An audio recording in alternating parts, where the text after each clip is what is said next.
is it? No.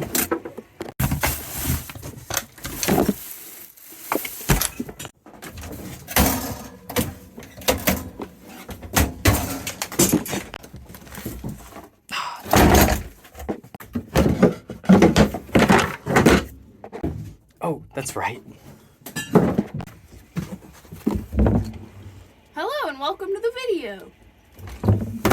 We've been working, and then when we're done with an area that has a hole that we're not gonna fill in it, places where we're gonna put the railing back in and stuff, we just put orange tape over those holes. So if it does rain, less water gets in.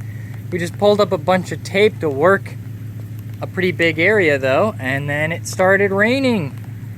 So probably gonna get a lot of water in the boat.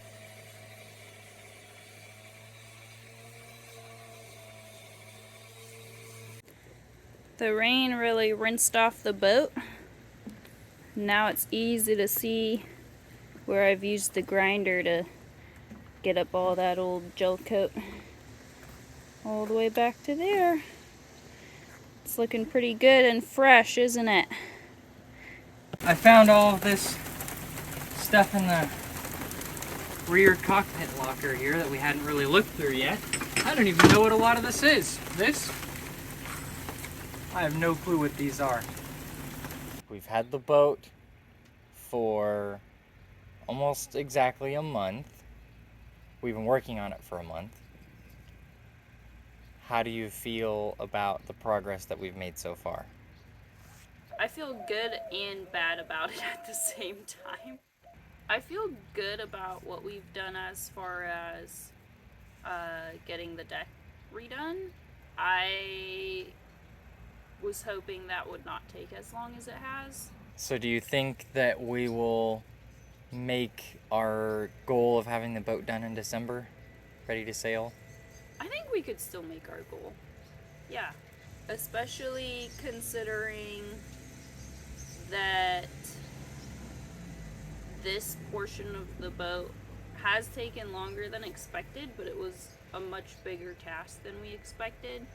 And I think once we get into the interior of the boat, we can get a lot more work done, because right now we can only work really like a few hours a day, because we're working in the morning before it's too hot and then trying to come out for a couple hours in the evening.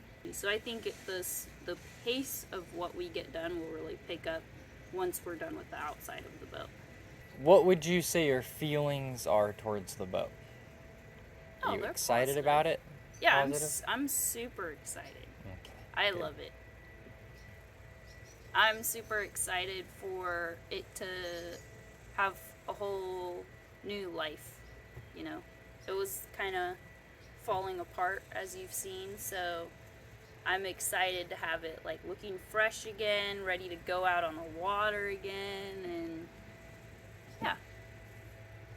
What's some things you feel like you've learned a lot about in doing this? Planning what you're gonna get done on the project when you go out, and making sure to plan that ahead of time and look over what kind of tools you're gonna need for that project, and having multiple things that you can work on every day, so that if you get out to the boat and then for whatever reason we can't complete the task that we wanted to, we still feel good about getting other stuff done. My highlight is grinding gel coat off. Yeah. Really? Because I'm a weirdo. Yeah, I really enjoy like watching that gel coat come off and watching that grime come off and working the grinder. It's really nice. It's relaxing. Do you have any tips in your 1 month of having worked on the boat? Do you have any tips for anyone who might be considering undertaking a similar project? Yes. Don't. I don't regret doing it this way, but I think it is probably not the way for most people. It's a trade-off. I think it's really easy to come out behind if you do it the way that we're doing it. And I think the biggest advantage to doing it the way that we're doing it is that we will know all of the systems on the boat, where everything is, and I think that's going to be a big advantage to us. All of the old, experienced sailors and boat owners that we've talked to, what they're saying is that you can spend a lot of money on a boat. So we could have spent, $40,000 on a boat that looks great, and it immediately needs $40,000 in repairs. They knew of multiple people that had happened to. A lot of people saying like, oh, well, if you buy an expensive boat, you have expensive repairs. And if you buy a cheap boat, then you have expensive repairs.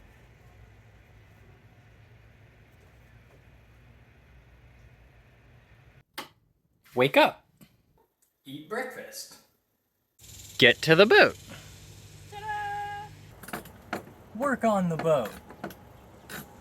Sweat on the boat. So much sweat. Going home.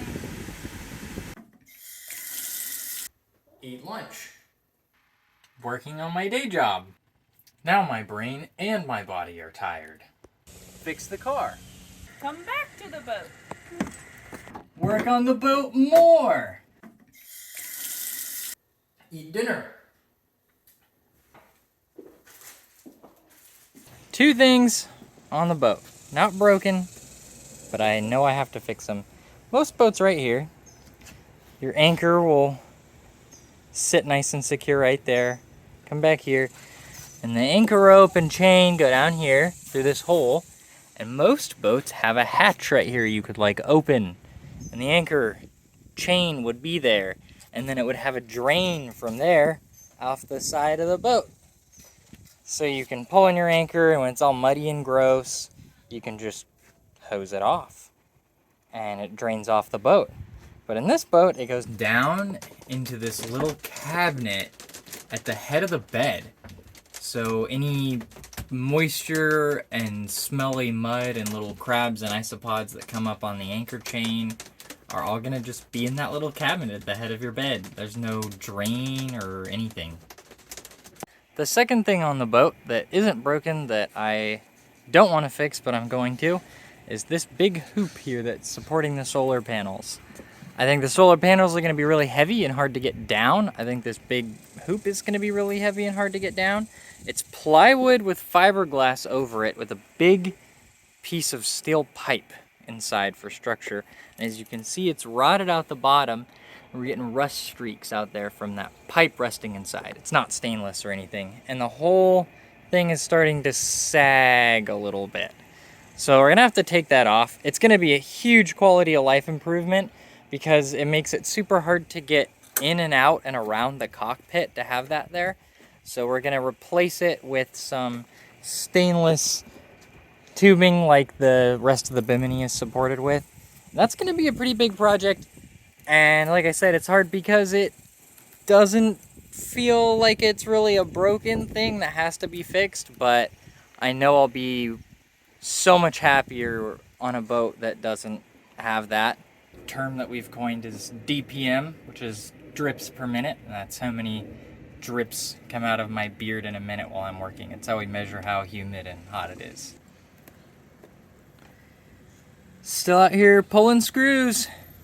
It'd be really boring to watch the whole restoration in real time, but I want to capture how much work it takes and how long it takes just to get to here.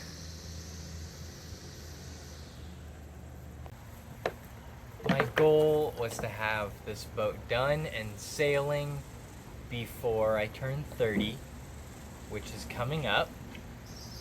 And as my 30th birthday is getting closer, it makes you stop and think, and it's filled me with some questions.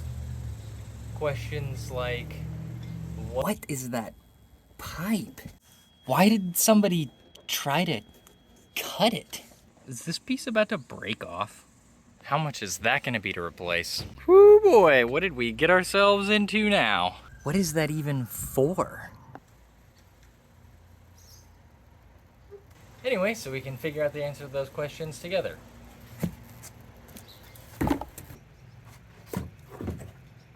That's all I have. Well, that's a really weird start. Okay.